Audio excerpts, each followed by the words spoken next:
Bem, será proferida pelo Paulo Iannuzzi, nosso grande palestrante aqui. Eu tenho orgulho de falar isso, é um amigo que eu conquistei. Já levei na maçonaria, nós estamos comentando aqui há pouco, 2 vezes, né? 2 vezes levei no colégio dos 33, que a gente chama, que é o colégio dos grandes inspetores gerais, e foi um sucesso. Não poderia deixar de ser, né? Currículo: economista, possui mestrado em macroeconomia e administração financeira e empresarial pela FGV, Fundação Getúlio Vargas. Consultor e professor de astronomia. Professor e pesquisador em ufologia, civilizações antigas e suas escrituras sagradas, com ênfase especial em Egito Antigo. Arqueologia, ciências ocultas, cabalá, hermetismo, geometria sagrada, meditação, expansão da consciência e autoconhecimento. Sociedade Teosófica. Conferencista nacional e internacional destes e outros temas correlatos. Autor de vários artigos e textos correspondentes aos temas citados. Fundador e primaz do Pilares de Hermes, Escola de Mistérios. Membro e colaborador da Egypt Exploration Society, 1882, de fundação em Londres e Cairo. Sem mais, meu amigo Paulo Iannuzzi.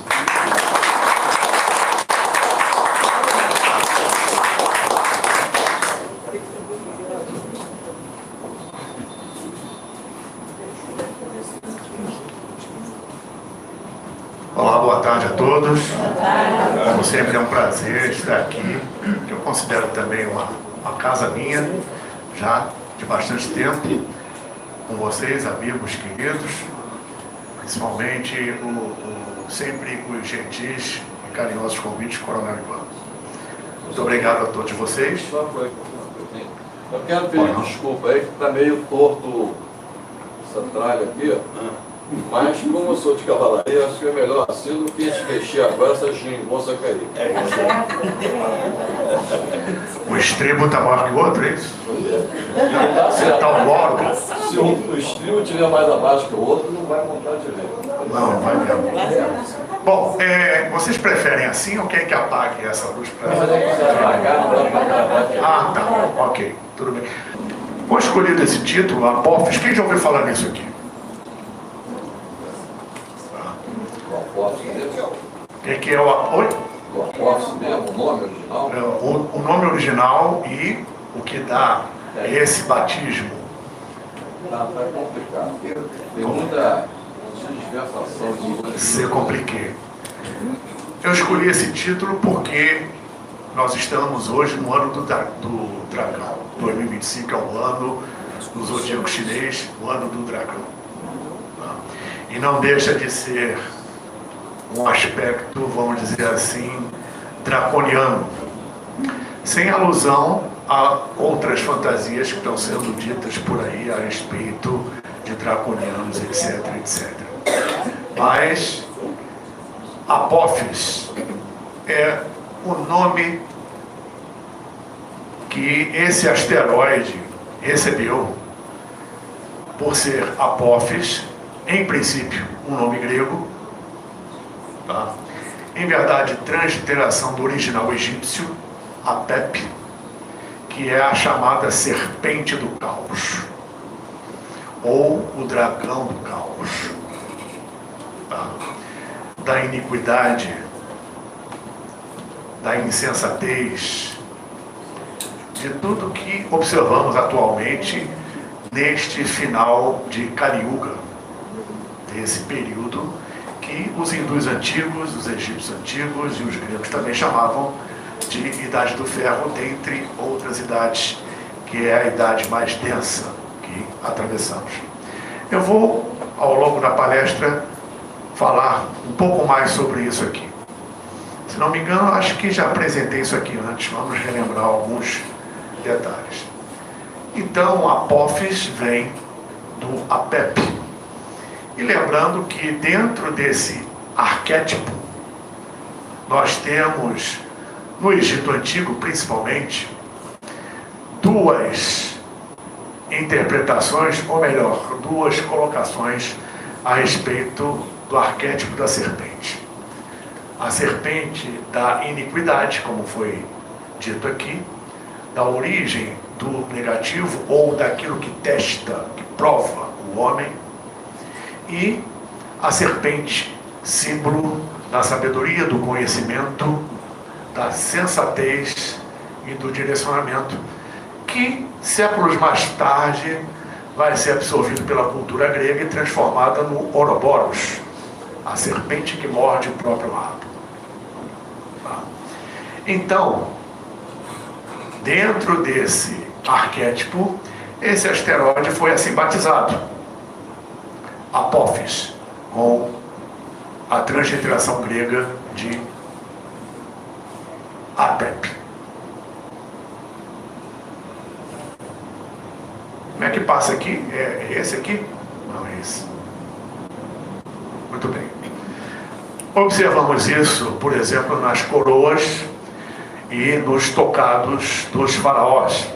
No caso aqui, do busto de Tutankhamon, onde observamos dois dos símbolos referentes a Alto e Baixo Egito, que é o Nebet, que é o abutre, e símbolo do Baixo Egito, do Alto Egito, e a serpente do Baixo Egito. Essa serpente aqui é a chamada positiva, é a serpente do conhecimento, o Atef, o Adjatatef. Tá? Podemos observar nos detalhes aqui. Essa serpente, ela ou era representada com um disco solar acima da cabeça, ou então com as cores do Egito, azul, vermelho e dourado, na época. Tá? Isso aqui é mais para ilustrar. Então, esse é o verdadeiro Atef.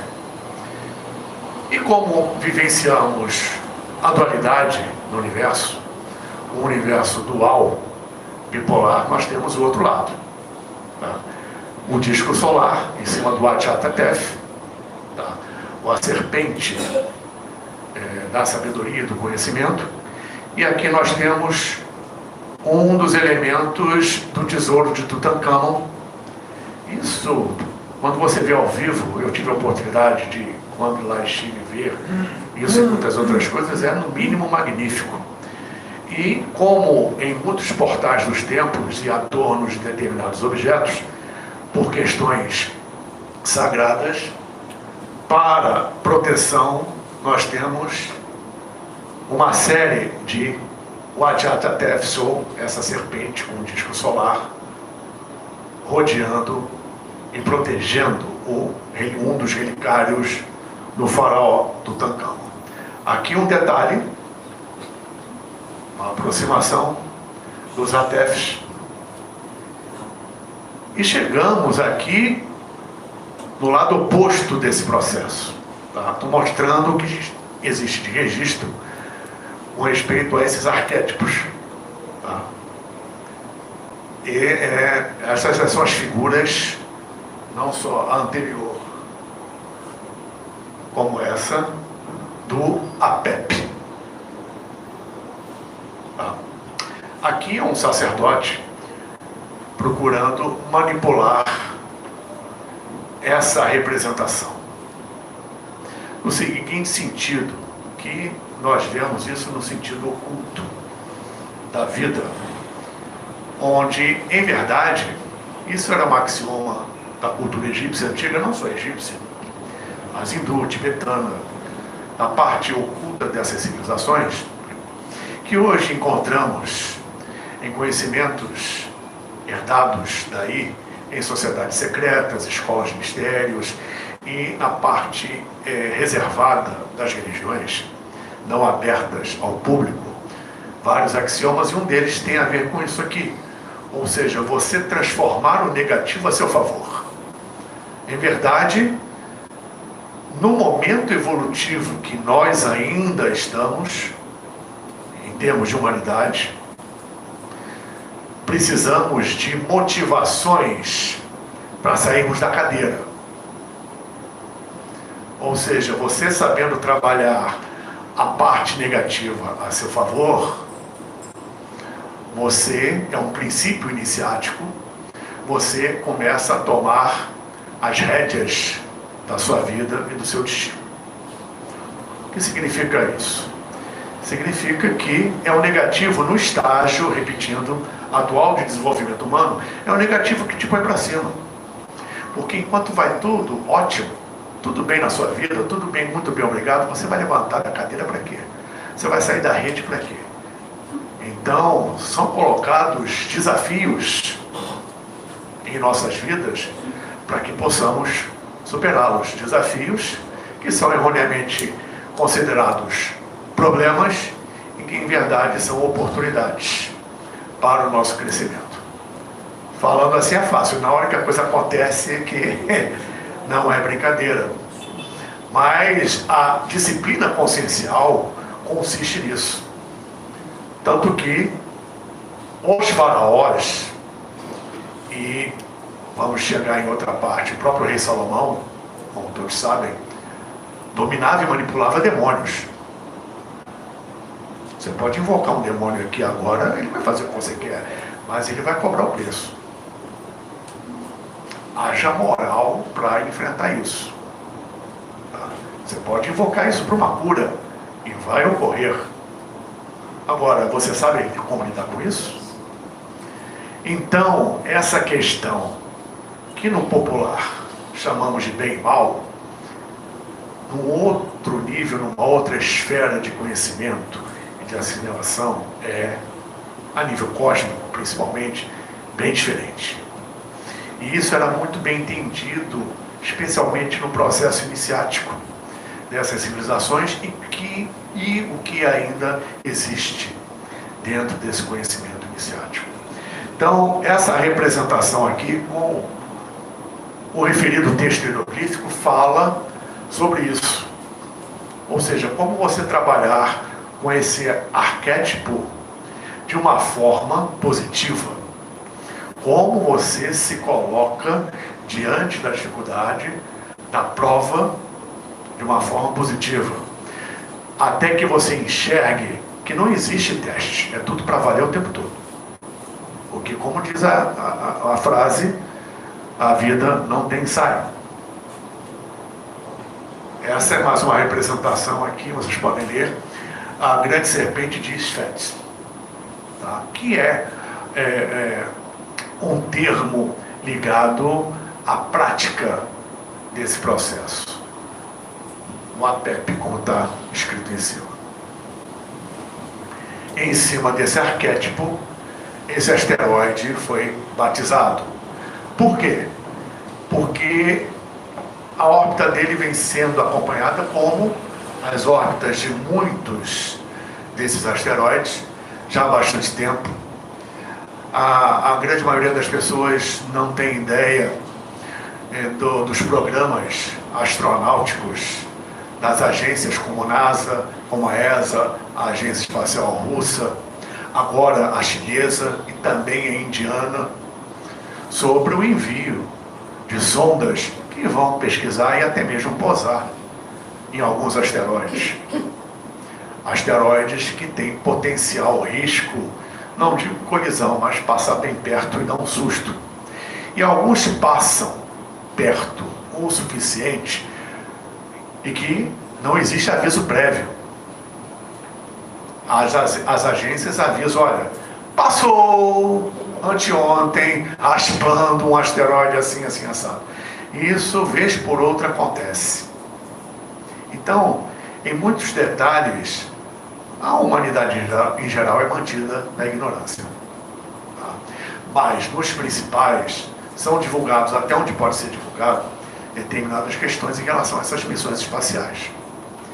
Então, o Apophis é a bola da vez.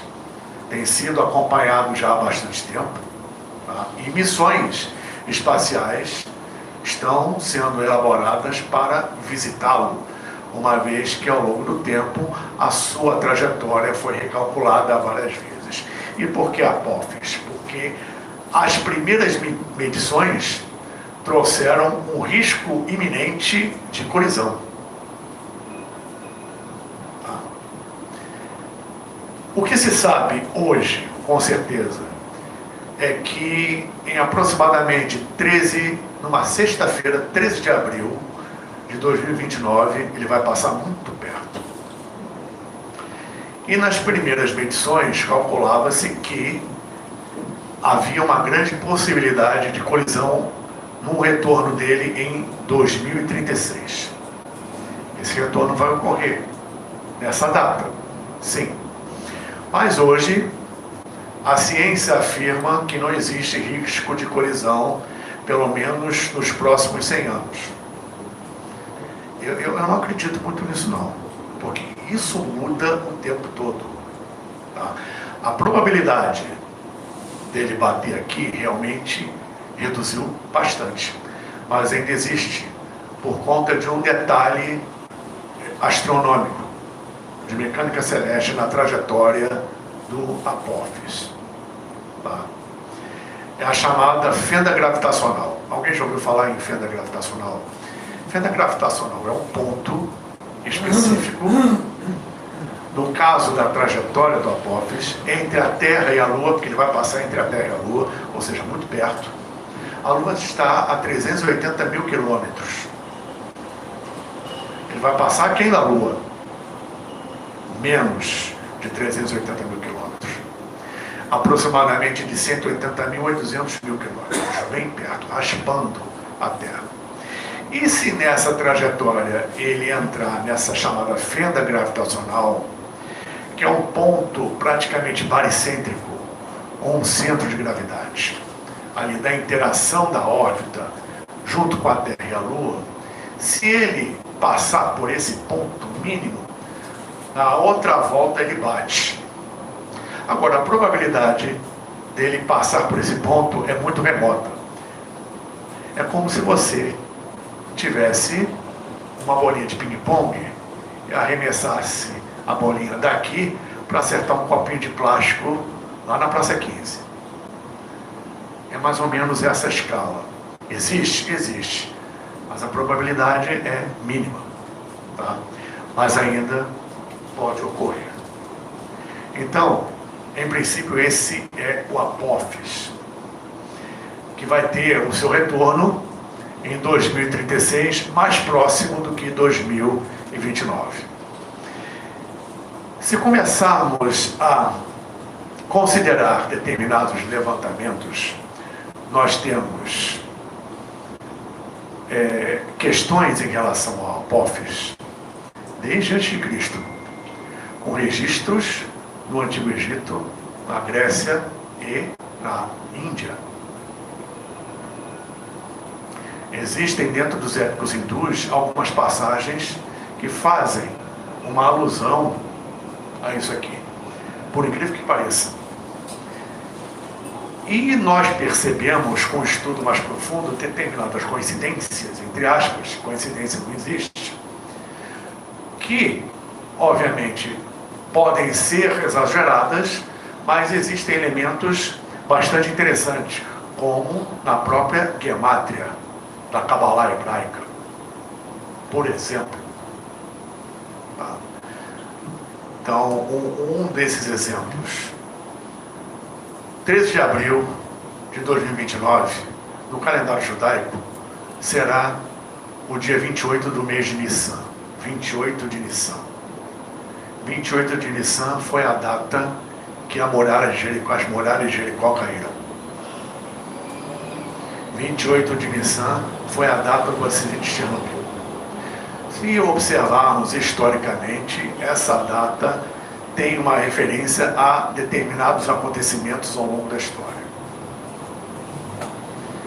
E fazendo a gemátria do nome hebraico Nilan, que é referente a Jericó, gemátria, para quem não sabe, é o somatório das letras hebraicas de um nome. Como o hebraico, assim como o egípcio hieroglífico, o árabe das suratas do Alcorão, o mandarim chinês, o tibetano e o sânscrito, não são alfabetos simples. Tá? São ideogramas que têm uma matemática de geometria sagrada na sua elaboração e tem uma correspondência numérica. E, para esses alfabetos, número igual a letra igual a número, que são uma expressão cósmica e que possuem um conhecimento, uma vibração, uma verdade oculta. Então, quando você, neste exemplo do hebraico, você junta os valores de cada letra hebraica num nome ou numa sentença, você tem uma redução cabalística X, um número X, que, de forma gemátrica, quando um outro nome tem o mesmo somatório X, esses nomes são sinônimos em essência. Por exemplo, a palavra amor, em hebraico, se não me engano é Abará.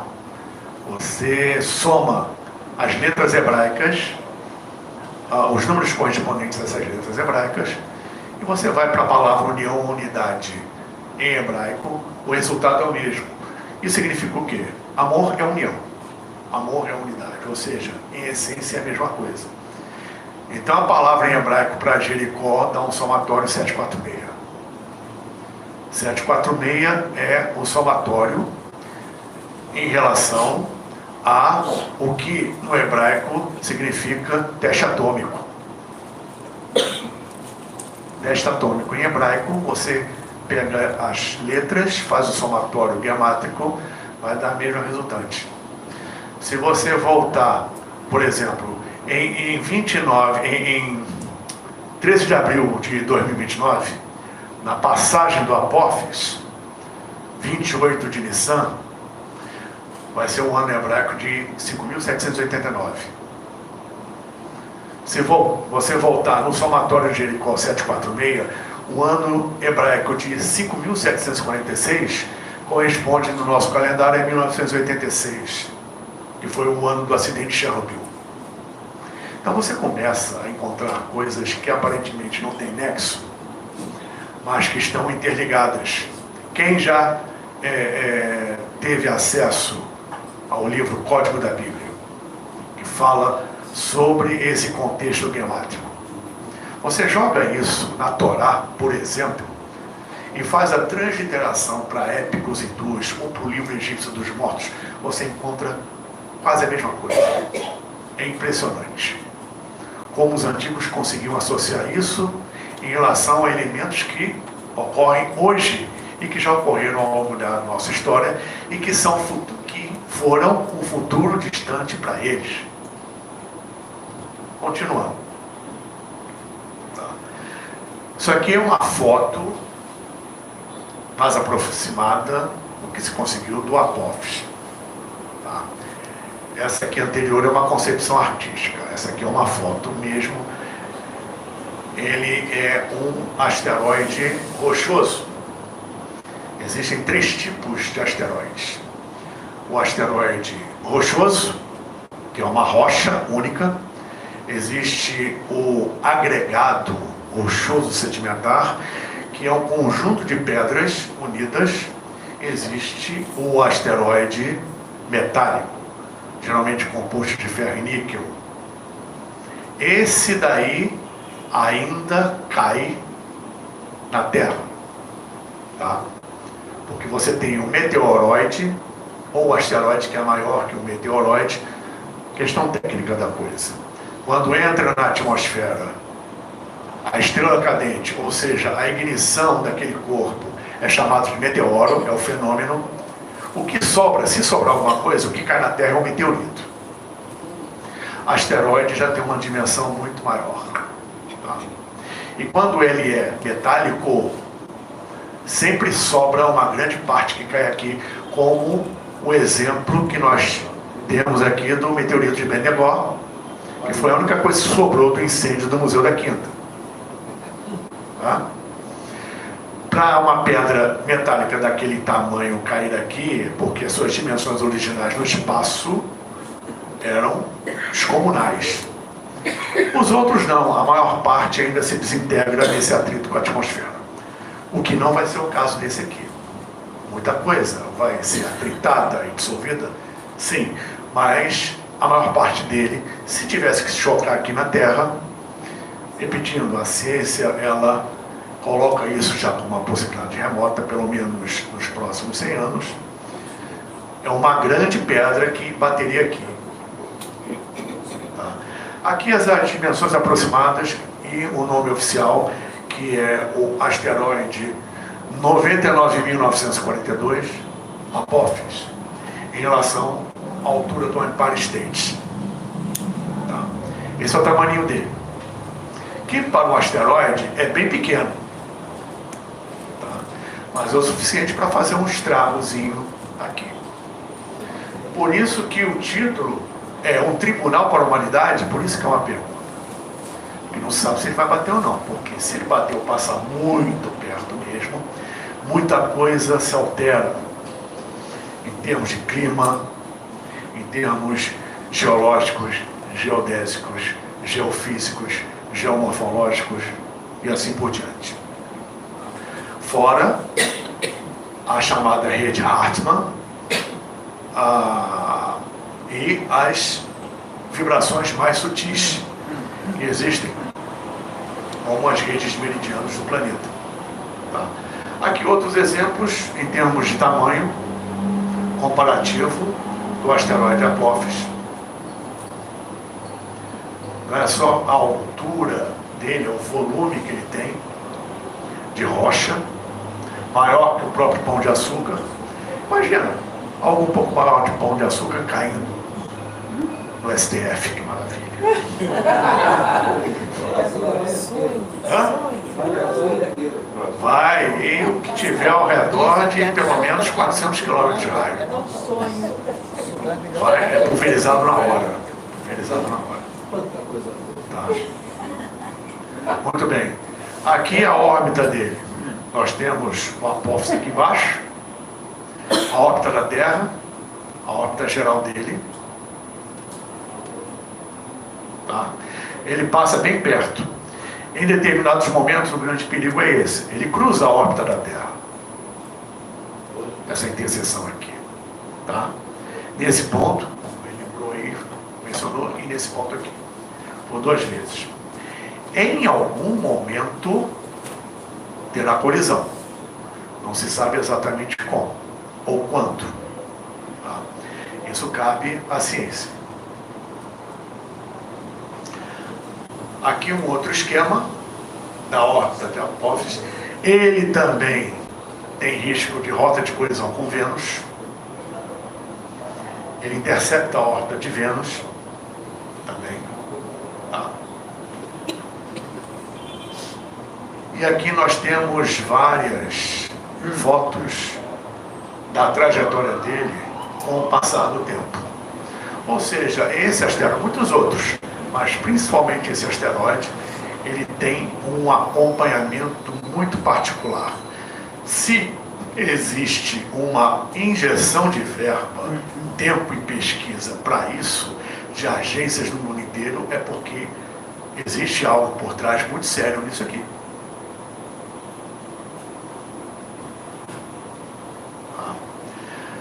Apophis, as imagens de radar da trajetória dele,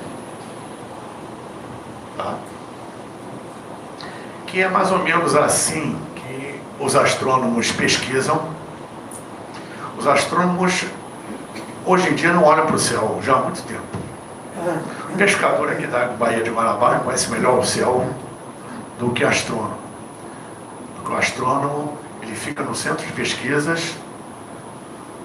A observação é feita na tela do computador e em negativo. O fundo é branco e a estrela é preta. Tá? Depois eles invertem isso e divulgam isso aqui. E o fundo estelar é intenso. E eles têm, obviamente, meios para identificar os elementos na sua trajetória. É assim que são descobertos asteroides, meteoritos, as suas respectivas trajetórias ou qualquer outro corpo estranho que possa surgir no sistema solar, baseado nesse tipo de registro. E pelo que o telescópio James Webb já observou, temos essa história de que um grande corpo se desloca em grande velocidade para o sistema solar. Já ouviram falar nisso? Todo mundo diz aí que é uma grande nave ou uma frota de naves, enfim, não se sabe o que é, mas esse corpo existe. Tá? Aqui o acompanhamento dele, inclusive em termos horários, tá? Do Apophis. Aqui são os dados dele em quilômetros, a geossincronização que nós temos de órbita em torno de 42 mil quilômetros, tá? E ele está da Terra hoje a 0.000252 AU. AU quer dizer Astronomic Unit, unidade astronômica. É uma unidade de medida utilizada dentro de um sistema estelar como o nosso. Convencionalmente, nós temos a distância entre a Terra e o Sol como de uma unidade astronômica, aproximadamente 150 milhões de quilômetros. Então, ele está a 0.000252 unidades astronômicas, ou seja, está aqui do lado. Em termos de mecânica celeste e distância, isso é insignificante, é desprezível, isso aqui. Porque em astronomia nós temos as unidades medidas, unidade astronômica, o ano-luz e o parsec, que é paralaxe por segundo. Muito bem. Aqui é a trajetória dele e o ponto mais próximo da Terra em 2029. Aqui observamos, ó, acho que vocês podem ver, ali é a trajetória do asteroide. Ele raspa a Lua. Aqui a Lua, passando aqui.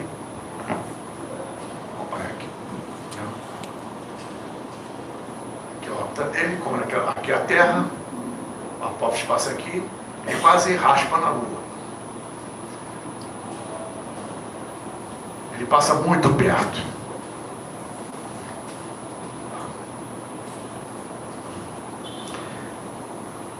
Existe uma nave, uma sonda da NASA, que era a OSIRIS-REx, destinada a pesquisas de asteroides. Inclusive, esta nave pousou no asteroide Nubis.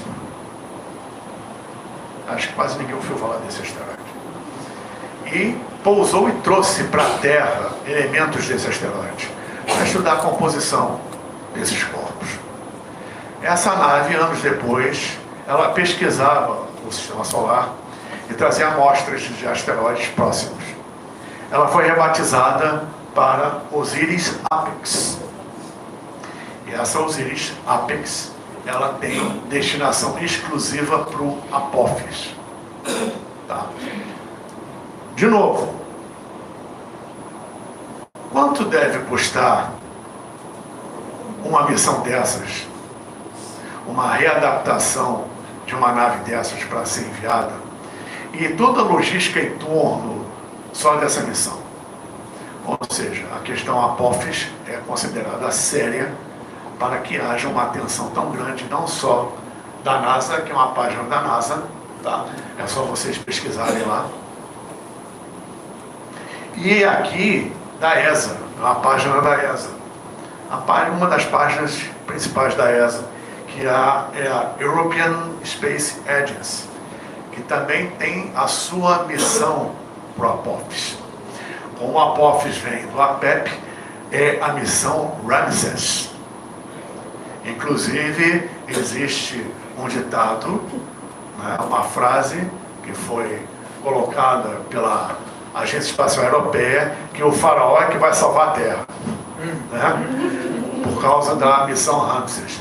Então, se vocês forem pesquisar aqui, na página da ESA, toda a questão da missão Ramses está super detalhada em textos aqui, na introdução à missão ESA para o asteroide Apófis. Ou seja, não é só a NASA que está dentro disso. A Agência Espacial Russa também, a Agência Espacial Chinesa também, como foi citado aqui. Muito bem, essa é a nave, tá? Aquela outra anterior foi a adaptação para a OSIRIS-APEX. Essa é a nave da ESA, tá? É a Ramses, essa aí. Não sei se o faraó ia gostar muito desse cubo, mas, em todo caso, foi uma homenagem a ele. Tá? E aqui a página principal, com a logo da ESA, Missão Ramses. Cada missão tem uma logo específica. Existe na NASA, interessante, que eu não pus aqui, devia ter posto, por curiosidade, existe na NASA uma logo sobre missão de asteroides, que é um dinossauro. É a imagem de um dinossauro, de um tiranossauro, alusivo ao asteroide que ajudou na extinção dos dinossauros. A 5ª extinção em massa que nós tivemos. Estamos indo para a 6ª, se bobearmos. Tá? Então essa aqui é a página oficial da missão Ramses, para chegar no Apophis, mandar a nave para lá. Ou seja, não é só essa nave, a da NASA e de outras agências também. Só espero que não tenha engarrafamento no espaço para isso, mas está todo mundo mandando nave para lá. Aqui é um GIF animado de como isso funciona. Tá? No caso aqui é da missão Ramses, o planejamento da nave é esse aqui. E com relação ao Apophis, ele tem aproximadamente 375 metros de diâmetro, tá? Com uma altura de 390, mais ou menos o tamanho de um navio de cruzeiro. O asteroide Apophis passará a 32 mil quilômetros da superfície da Terra, em 13 de abril de 2029. Por um curto período, ele será visível a olho nu em céus claros e escuros para cerca de 2 bilhões de pessoas em grande parte da Europa, África e parte da Ásia. Ou seja, a órbita dele é mais concentrada na sua passagem no hemisfério norte. Tá? O Apophis não atingirá a Terra.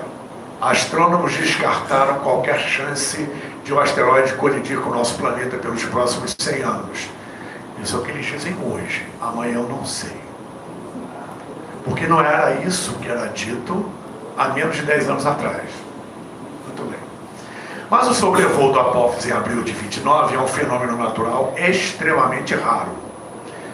É mais um do que nós encontramos nas antigas escrituras, nas palavras dos mestres, nas cinturas de Nostradamus, os sinais vindos do céu.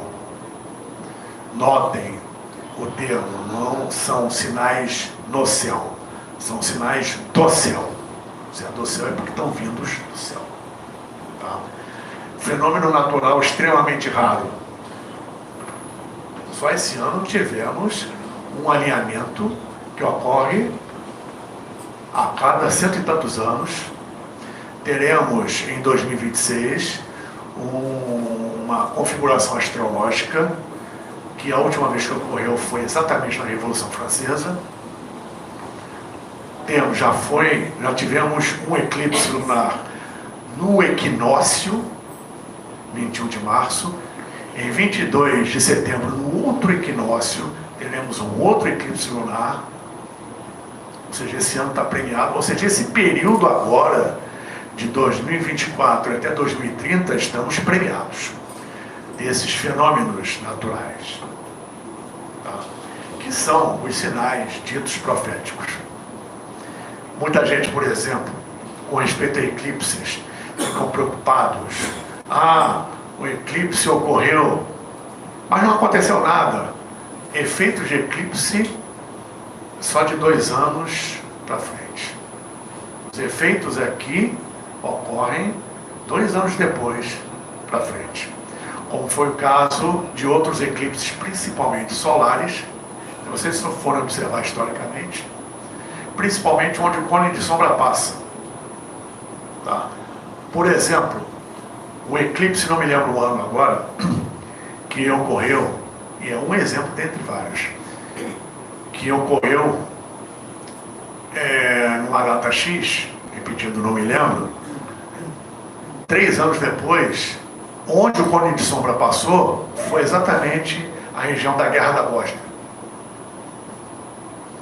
Se for fazer levantamento histórico, você vai encontrar elementos semelhantes.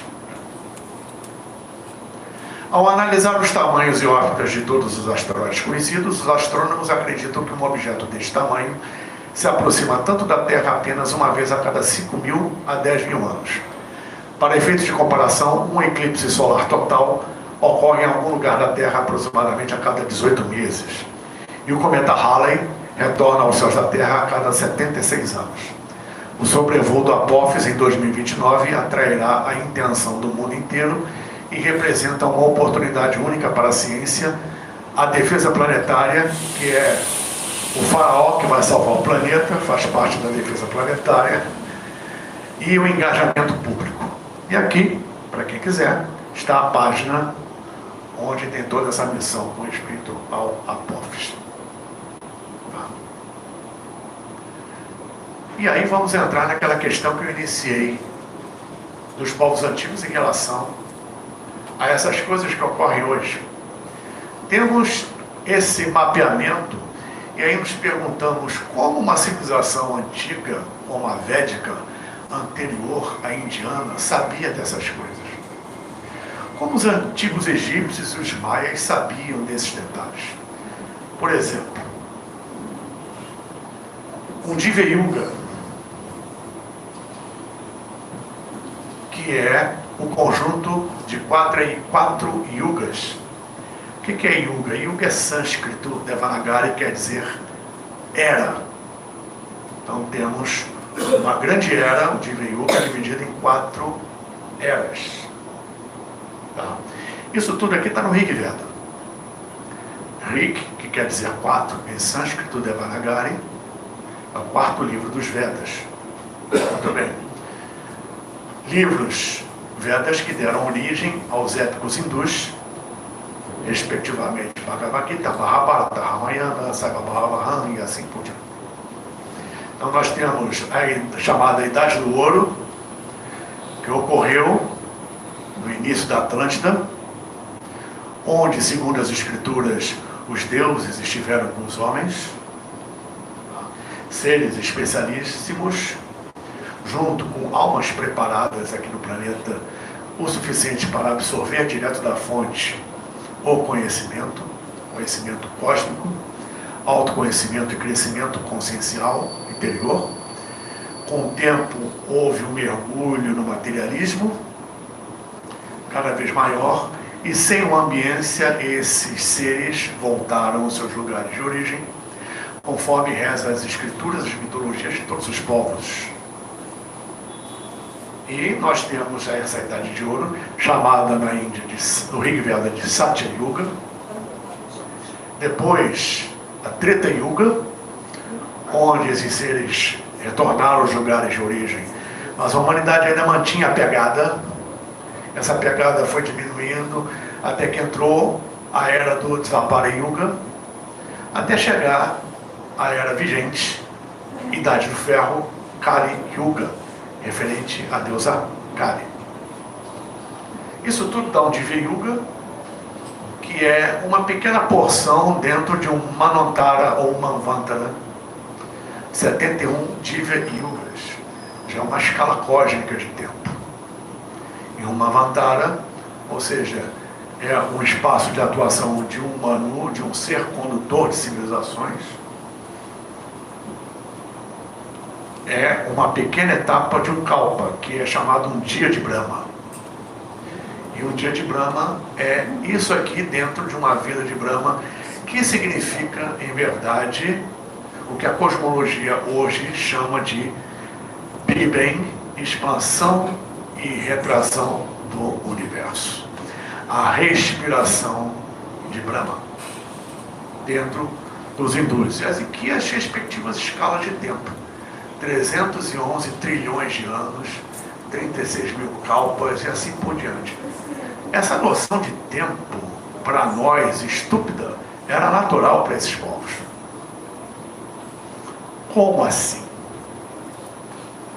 Pouca gente fala sobre isso, sobre esse exemplo que eu vou dar agora, por exemplo. Os antigos egípcios, eles conheciam a precessão de equinócios e conheciam a duração dos dias do ano. Conheciam o ano bissexto, só que eles faziam diferente. Eles não contavam as 6 horas além dos 365 dias. São 6 horas, 365 dias, 6 horas, 58 minutos e 59 segundos. De forma astronômica. Tá? numa medição sideral. Medição sideral é a medição do Sol em relação ao fundo estelar. A medição local é a medição lunar, que está muito mais próxima, é bem mais preciso. Por isso que determinados calendários são lunares. São muito mais precisos e, consequentemente, as suas respectivas datas são móveis. Como o calendário hebraico, como o calendário árabe, como o calendário indiano, o calendário chinês, assim por diante. Herdaram isso e continuam vigentes dessa forma. Assim como o calendário maia, também, lunar. Enfim, os egípcios, eles não faziam a conjugação como nós fazemos hoje, dessas 6 horas, em 4 anos, acrescentando um dia. Eles acrescentavam um ano ao longo de 14.000. Mas a egiptologia diz que os antigos egípcios, eles são como uma civilização 5.000 anos no máximo. Como é que pode uma civilização que iniciou-se a partir da sua primeira dinastia, da unificação das 2 terras, do primeiro rei egípcio? Tem diferença entre rei e faraó, tá? O primeiro rei, em 3.800, quase 4.000 a.C., mas os caras faziam um calendário de 14.000 anos, por que e como? E de onde eles tiraram isso? Então você vai esmiuçando determinados elementos que a ciência não aceita porque não sabe explicar, varre para debaixo do tapete. E nós temos essas questões que nos surpreendem muito mais quando estão relacionadas com o que vivemos hoje. Por quê? Isso aqui são fragmentos do original do Rig Veda. Outros fragmentos do original do Rig Veda. E essa parte do Rig Veda fala sobre a idade de Kali, a idade de ferro. Kali Yuga. Kali é uma divindade do panteão hindu, da mitologia hindu. Ela não é um demônio, como pode parecer. É que isso tem uma história mitológica muito interessante que eu vou resumir. Num determinado momento, um grande demônio, um grande monstro veio das montanhas do Himalaia, desceu para a Índia e começou a arrasar toda a civilização, as terras, etc. E nada conseguia parar este grande demônio. Os deuses principais, principalmente da Trimurti hindu, Brahma, Vishnu e Shiva, tentaram contê-lo. Brahma não conseguiu, depois Shiva tentou, não conseguiu. Vishnu tentou, não conseguiu. Depois Shiva tentou, ele que era o grande guerreiro, não conseguiu. E as deusas, vocês mulheres são terríveis, as deusas entraram na parada e a esposa de Shiva, Parvati, ela vendo aquilo tudo, não se conteve, se transformou numa derivação conhecida como Kali Ma, Kali Durga, melhor dizendo, que é uma transformação, uma derivação de Parvati num sentido construtivo, mais incisivo. Não deu certo, ela ficou mais indignada ainda, aí ela se transformou, até sem o controle dela, segundo o mito, em Kali Ma, que arrebenta quem tiver pela frente. E Kali Ma era algo tão incontido que ela não só venceu o demônio, como arrasava tudo mais que o próprio demônio. E os deuses não conseguiam contê-la. E Shiva, como esposo de Parvati, resolveu: eu vou fingir que estou morto, pelo menos para ver se a mulher para. Aí ele se pôs aqui embaixo. E Kali colocou seu pé, mas quando viu que era Shiva, pensou: nossa, eu matei meu marido. Imediatamente ela recrudesceu na sua vibração horrenda, voltou a ser Parvati, e aí Shiva abre o olho, começa a levantar, e ela, que não é boba nem nada, tira o pé, Shiva levanta, e quando vê que o mundo está um caos, ele levanta o seu Trishula, que é o tridente, e começa a ceifar quem está pela frente, sem fazer perguntas, porque é considerado que quem está ali naquele momento está devendo e precisa sair da parada da história. Tá? É o que? Joio e trigo. Separação do joio do trigo. Ou seja, um aspecto mítico que conta, obviamente, uma história a partir de uma narrativa que tem uma essência, um princípio. Infelizmente, hoje em dia, pelas chamadas autoridades, entre aspas, essas histórias são apenas folclore, histórias propriamente ditas, misticismo, etc. E, em verdade, guardadas as devidas proporções, elas contam a história do planeta, principalmente no período antediluviano. Todas as mitologias de todas as civilizações. Se você for mergulhar fundo, você vai encontrar mais pontos em comum do que conflitantes nelas todas. Tendo uma origem comum. Que origem é essa? Além de outros detalhes. Então, em homenagem a esse aspecto de Kali, vivenciamos hoje, já há bastante tempo, mas hoje, concentrados ao final da Kali Yuga, esse período de ferro, que quanto mais perto do fim, mais concentrado e intenso é. Ou seja, qual a impressão que nós temos ao ver o mundo aí fora? Que tudo está fora de controle. É um aparente caos, porque dentro de um plano maior está como tem que ser. Agora, também, aliado a isso, a humanidade, ela está pagando preço. Poxa, imagine, milhares e milhares de anos, o que a humanidade fez, enviando para a atmosfera astral do planeta. E tome raiva, e tome guerra, e tome ódio, e tome ciúme, e tome inveja, e tome atos fora da lei. Bomba atômica, que não é de hoje, isso está lá no Ramayana, na chamada Guerra dos Deuses, e armas que eram mais luminosas que o próprio Sol, está lá no texto. Oppenheimer teve que aprender sânscrito, mergulhou no sânscrito original para poder construir a bomba atômica, porque estava tudo lá. Está tudo lá. Sabiam disso, não? Vamos lá. Oppenheimer, para construir a bomba atômica, teve que mergulhar no sânscrito. Aprendeu sânscrito para isso. Além de outros detalhes. Então,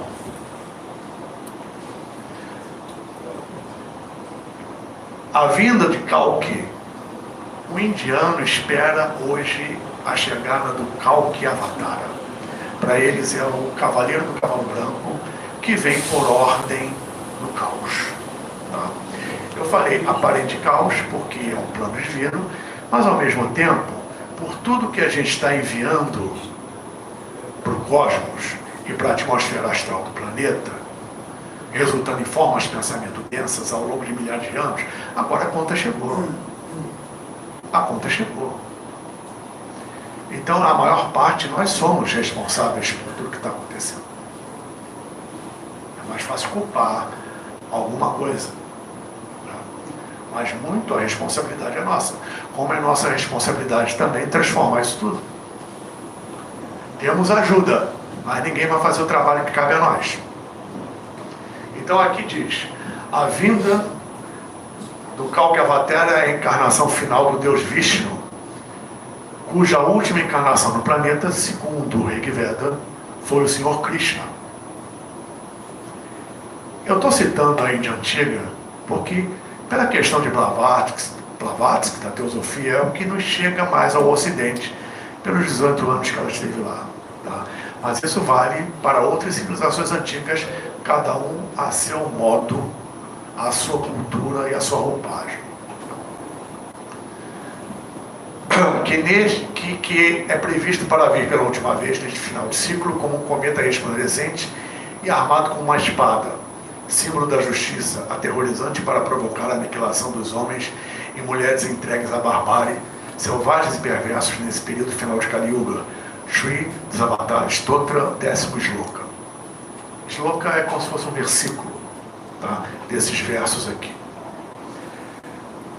Você pode associar isso à colisão do Apófis ou um asteroide desse? Pode. Ou seja, não ser que Carius que vai aparecer. Também tem um simbolismo aí por trás.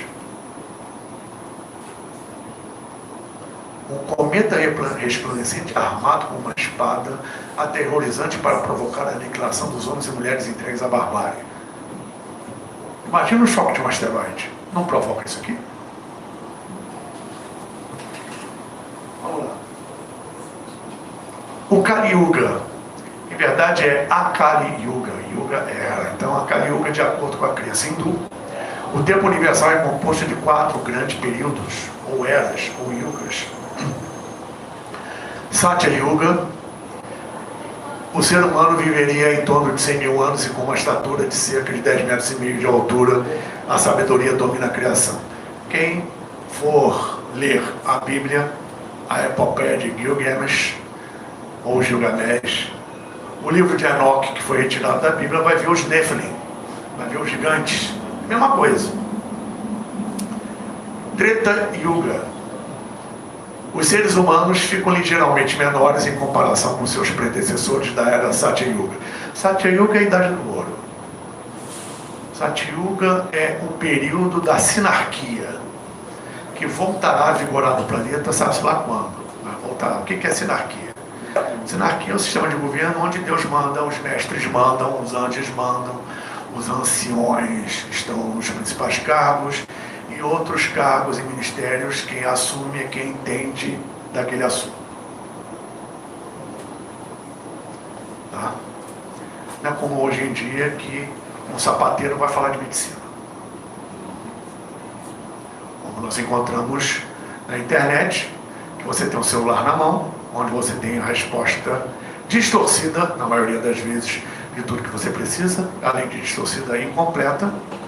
Você não faz esforço para nada, não questiona nada, não tem fundamento para nada e se acha no direito de dar opinião, que muito brasileiro gosta de fazer, dar opinião sobre o que não sabe, sobre o que não tem fundamento. Citei isso numa live anteontem, um exemplo que eu peguei e que é o que ocorre hoje, né? Ou seja, fulano pergunta para o outro: quem descobriu o Brasil? Aí o outro responde: não, foi um sobrinho neto do primo, do tio avô, lá do meu bisavô, que estava no Himalaia, desceu para a Índia, pegou um barco, desceu de mar ali no Oceano Índico, passou pela Indonésia, contornou a Austrália, atravessou o Pacífico, contornou o sul da América do Sul, cruzou o Atlântico, aportou no Marrocos, subiu numa duna, olhou para o Atlântico de volta, em direção ao Brasil, e disse: terra à vista. Isso foi em 52 de dezembro de 1748,2. Mas que absurdo, meu amigo, que isso? Isso não corresponde. Como é que você fala? Não, isso é a minha opinião. Hoje em dia está assim. E chamam opinião de verdade. Cada um tem a sua verdade, então nada disso. Verdade é única e absoluta. As pessoas têm opinião. E não estão nem aí se a opinião ela tem fundamento ou não. O que é mais é like. Enfim, continuando. Satya Yuga é a idade do ouro, como foi mencionado aqui. Tá? Ocorre uma interação natural com o cosmos, com o seu processo interior. E a vibração geral vai decaindo, são ciclos. Agora, de acordo com a maturidade da coletividade humana, esses ciclos vão ser vivenciados de uma forma ou de outra. Treta Yuga. Os seres humanos ficam ligeiramente menores em comparação com seus predecessores da era do Satya Yuga. Agricultura, trabalho e mineração tornam-se existentes. A duração média de vida dos seres humanos é de cerca de 1.000 a 10.000 anos e a altura chega até 7 metros. O Dvapara Yuga, com duração de 864 mil anos, esses tempos aqui são discutíveis, esses períodos de tempo são discutíveis. Dvapara significa dois pares ou depois de dois, é quando surgem os dois gêneros, quando Eva é retirada de Adão. Nesta era, as pessoas ficam contaminadas com qualidades tamásicas, telúricas, e não são tão fortes quanto seus antepassados. As doenças tornam-se desenfreadas. Os seres humanos estão descontentes e lutam uns contra os outros. Surgem as guerras. Os Vedas são divididos em 4 partes. As pessoas ainda possuem características de juventude na velhice. A vida média dos seres humanos decresce novamente e fica em torno de apenas poucos séculos, com sua estatura agora menor, em torno de 3,5 metros. Kali Yuga. Olha isso aqui. É a era final de todo o grande ciclo. É a era das trevas e da ignorância, da luxúria e da permissividade. As pessoas se tornam corruptas e pecadoras, carecem de virtudes. Todos se tornam escravos de suas paixões, da lascívia, luxúria, e são quase animais em comparação aos seus antepassados mais antigos no Satyuga. A sociedade cai em desordem e as pessoas se tornam mentirosas, imbecilizadas e hipócritas. O conhecimento e a sabedoria se perde e as escrituras são destruídas. Os seres humanos comem comida proibida e contaminada e se envolvem em práticas sexuais pecaminosas sem nenhuma restrição. O ambiente é altamente poluído. A água e os alimentos tornam-se escassos. A natureza, o feminino, é completamente degradada. A abundância é fortemente diminuída. As famílias tornam-se inexistentes. O período da vida média das pessoas é de apenas 80 anos, em raras exceções, em meio a uma série de doenças, e a estatura média é de apenas 1,75 até o final da Yuga. Isso lembra alguma coisa? Isso está escrito há milhões de anos, né? Pois é, esse é um texto de pelo menos 8.000 anos. 8 mil anos. Pelo menos 6.000 a.C. Sobre Kali Yuga no Rig Veda.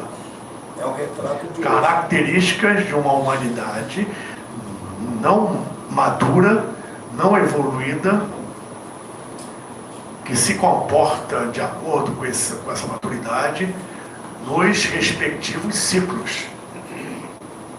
E aqui, o Kali Yuga, parece que a gente, como eu sempre digo, parece que a gente está lendo o jornal de hoje de manhã.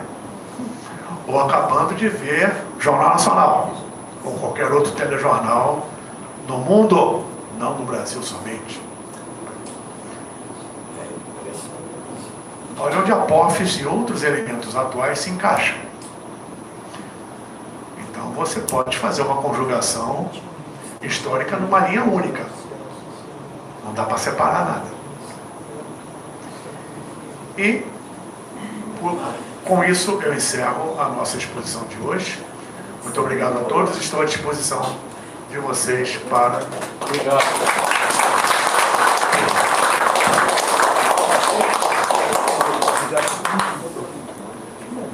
Alguém quer alguma pergunta? Tem uma pergunta. Mestre,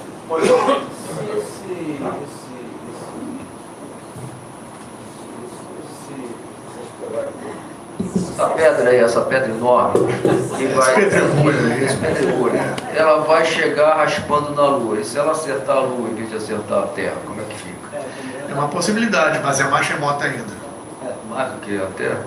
É. Aí se por acaso ela acertar a Lua, como é que fica?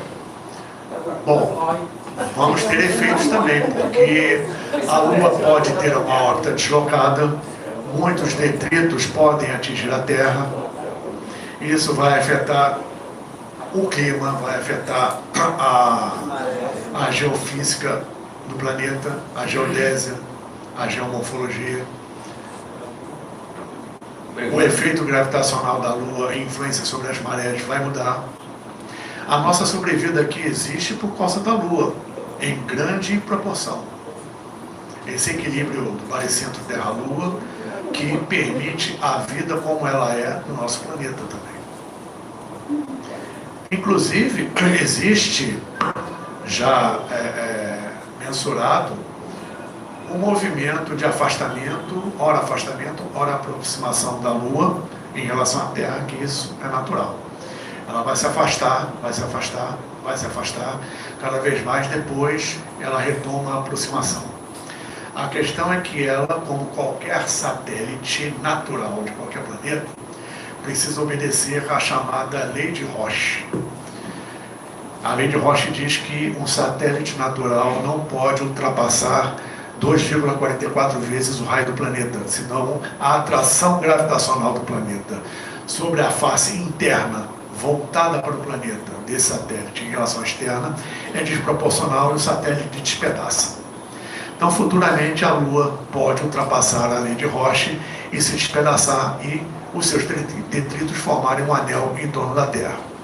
Nesse período aí, talvez a humanidade nem exista ou já tenha se deslocado para outro lugar, mas a vida jamais será a mesma aqui quando isso acontecer, que é uma possibilidade científica. E essa mensuração é feita por uma placa que foi colocada ali pela tripulação da Apollo 11 na Lua, que reflete o laser enviado daqui, que dá a precisão a respeito do deslocamento orbital da Lua, o que contraria esse pessoal da teoria da conspiração que afirma que a descida do homem à Lua foi um engodo. Se foi um engodo, será que foi alguém diferente que colocou essa placa lá? Eu não fui. Então, tem outros elementos aí que, obviamente, contrariam muita coisa que está sendo dita. Mas, em sumo, é isso. Boa tarde. Boa tarde. Muito bom de ter você conosco. Da mesma forma. Vocês me deixam à vontade. E nós também ficamos embevecidos com a sua palestra. Olha só, você não acredita em que existem seres que atuam nesses casos, que afastam esses meteoritos, esses meteoros, para proteger o nosso planeta? Existe, sim. Eu creio nisso. Eu não posso dizer com 100% de certeza, porque ninguém tem 100% de certeza sobre nada. Mas eu creio que isso existe em grande escala. Um exemplo disso foi o cometa, não sei se vocês se lembram, do Shoemaker-Levy, que foi despedaçado em 14 pedaços que se chocaram contra Júpiter. Ele vinha direto para cá. O cometa é muito mais perigoso em comparação em relação ao asteroide. Então, existe inclusive a discussão se realmente foi um asteroide que extinguiu os dinossauros. E se houve esse choque, se não foi um cometa em vez de um asteroide, o que é mais provável, por conta das dimensões. Foi um corpo que era maior que o Monte Everest. O Monte Everest tem 8.841 metros. Imagine uma pedra do espaço maior que isso. O que chocou aqui há 65 milhões de anos.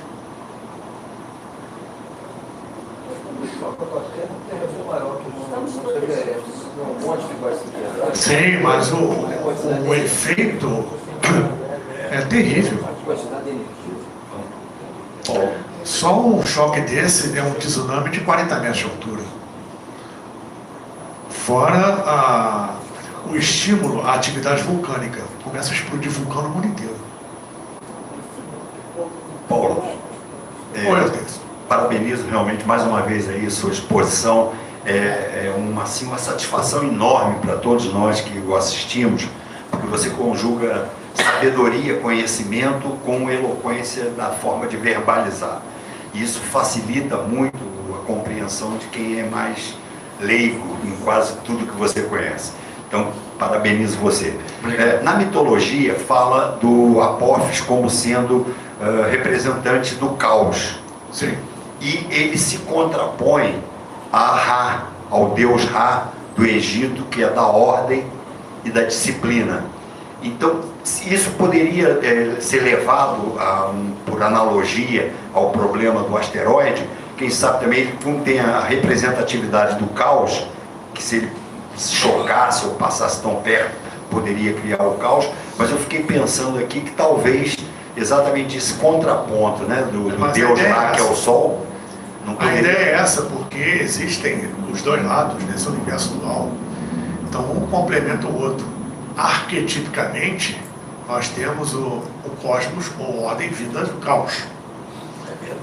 Então, provocar o caos é você dar um passo para restabelecer uma ordem que foi perdida.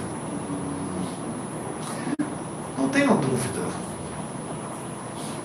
Seja Apophis, seja qualquer outra coisa, o planeta precisa, merece... Tomar um sacode. Tomar um sacode. Eu sempre uso esse termo. Merece um sacode. Como e quando isso vai ocorrer, porque nós pedimos por isso, tá? Quando vocês, na nossa própria vida, isso ocorre de uma forma individual e de forma coletiva. Na nossa própria vida, de vez em quando precisamos. A própria vida provoca isso. Tá? Quando chegamos no estágio em que precisamos avançar evolutivamente, já zeramos tudo, mas nos recusamos a isso, principalmente por medo, cosmos, os mestres, nossos guias, enfim, a vida se encarrega de puxar o seu tapete. Ela tira, ela substitui a letra O pela letra I. O que era aprovação vira privação. Você fica no zero. Você é obrigado a reconstruir tudo praticamente do zero. Algo acontece na sua vida, por quê? Porque você está numa espiral mais evoluída, mais alta, ascendente, mas você se recusa por apego e medo a se desfazer daquilo que você tem, daquilo que você vive. A vida vai puxar seu tapete, pode ter certeza disso. É o exemplo que eu sempre uso no macaco. O macaco quer pular para outra árvore lá. Ele agarra o galho da outra árvore, mas não quer largar o galho dessa aqui. Tá nem um nem outro. Um galho vai quebrar. Ele vai se estatelar no chão. Com toda certeza. Faz parte do aprendizado. Nós escolhemos o tipo de aprendizado que a gente vai ter. Por isso temos que passar por esse caos aí. Bom, já vi que o interesse, quando a gente fala de Apophis e outras coisas mais, se volta para cima, né? E eu estou numa fase agora que eu consegui descobrir finalmente alguém, todo dia, mostra o céu para a gente. Não sei se alguém tem interesse. É um astrônomo amador, né? Mas profundamente conhecedor. Depois, se quiser, eu coloco no grupo. Eu tenho que achar o endereço dele e coloco para vocês. E a gente fica olhando ali, ele aí começa mostrando, é interessante, ele começa mostrando ao vivo. Interessante que é ao vivo, não dá para duvidar, né? Não dá para achar que o homem não foi à lua. Então ele mostra estrelas, como mostrou. A primeira vez que eu peguei, ele estava mostrando Betelgeuse, né? E depois ele passou para Sirius, né? E foi mostrando aquilo para a gente, tudo. E depois, quando ele mostrou uma galáxia, ou seja, uma Via-Láctea, a nossa, né? Ele mostrou uma outra, eu tive um impacto. Né? Como é que a gente é pequenininho? Então ele mostrando na tela da minha TV, que deve ter, sei lá, que é de 52, era desse tamanho assim. Aí mexe daqui, mexe dali, né? Botou um pau, fumaça que ele conseguiu lá, por isso depois da distorção disso, daquilo. Aí ele falou o seguinte, nessa daí, você lembra o nome aqui? Sombreiro? Sombreiro. Tinha da ordem de 300 trilhões de estrelas. Aí vocês foram pensar, como cada uma delas, teoricamente, né, tem a possibilidade de ter um sistema solar. Desses 300 trilhões, quantas terras não existem? Aí a gente volta àquela pergunta que a gente sempre faz, né? Será que nós estamos sozinhos no universo? Com certeza. Posso ir além? Quando o telescópio Hubble foi lançado, quando o telescópio Hubble foi lançado, ele tirou fotos do espaço. E uma das primeiras fotos foi o foco numa área retangular pequena. Imaginem o telescópio Hubble, guardadas as devidas proporções, que aqui nessas proporções estão meio exageradas, este microfone, e o universo, esse salão. Ou seja, tudo quadrado de estrelas, só que não tem o limite do teto, a parede, sol, etc. Ele apontou para uma região, aproximadamente em relação a esse recinto, um pouco menor que a área dessa área. Só nessa área foram 230 milhões de galáxias que ele conseguiu registrar. Galáxias. Uma delas é o Sombreiro, que por sua vez tem trilhões de estrelas. A nossa Via Láctea tem algumas bilhões. Sombreiro é maior. Andrômeda é bem maior e bem mais antiga. E é a mais próxima. Nós estamos caminhando para lá. Sim. Está em rota de colisão. Mas é daqui a milhões de anos. 2 milhões de anos. Pois é. Então a coisa, sem exagero, imagine a Via Láctea, a galáxia nossa, como um bolo. A região do nosso sistema solar, que é um quadrante estelar, o nosso Sol e, vamos dizer, 20 estrelas próximas, as 20 estrelas mais próximas, estão numa área correspondente, sem exagero, a um farelo desse bolo, uma migalha desse bolo. Não, e o mais interessante, se nós olharmos para o céu, dependendo da qualidade visual de cada um, nós vamos ver de 2.500 a 5.000 estrelas. Sim. 2.500 a 5.000 estrelas. Bom, a Terra, o Sol, ele está, você na Via Láctea, isso daqui, aqui onde está a junção dos meus dedos, é mais ou menos onde está o sistema solar. E a gente não enxerga nem um décimo da distância até o centro da nossa galáxia. E essas 5.000 estrelas estão numa região restrita, não é uma região restrita, é uma restrição popular que nós temos, que é o que a gente vê. Em relação à galáxia, as estrelas da galáxia a gente não vê. O que a gente vê no céu, que são 5.000 estrelas, é uma região muito pequena da galáxia. É uma coisa absurda. É uma coisa absurda. Por isso que eu digo sempre aqui o seguinte: nós somos uma civilização antes e depois do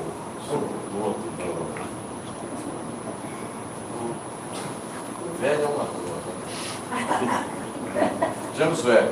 James Webb. Está mudando, mudou não. Sim, ainda continua. Tem muita coisa ainda por vir. Verdadeira loucura isso acontece. Bom, se a gente ficar aqui, a gente vai ficar batendo esse papo pelo menos por mais 3 barris de show. Olha, eu mais uma vez, primeiramente quero agradecer a presença de todos e agradecer essa aula que é sempre espetacular com o Paulo e a Lúcia. O Paulo nos faz viajar agora já em nível estelar. Porque também se a gente mergulhar em direção ao Egito, quanta coisa que ele não traz para a gente aqui, que a gente, como é que é isso? Por exemplo, essa última comparação que você falou da idade do ferro lá do Cariúga. Dizer aquilo tudo, caramba, né? E há 8.000 anos. Eu posso acabar de bugar a cabeça de todo mundo? A grandeza do universo agora vai para o microcosmos. É outra tendência. É tão grande quanto.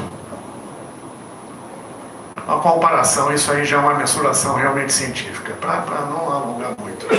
Imaginem o núcleo de um átomo sendo aumentado, e já é um aumento incomensurável em relação ao tamanho real que ele tem, aumentado ao tamanho de um grãozinho de areia, que para nós é muito pequeno.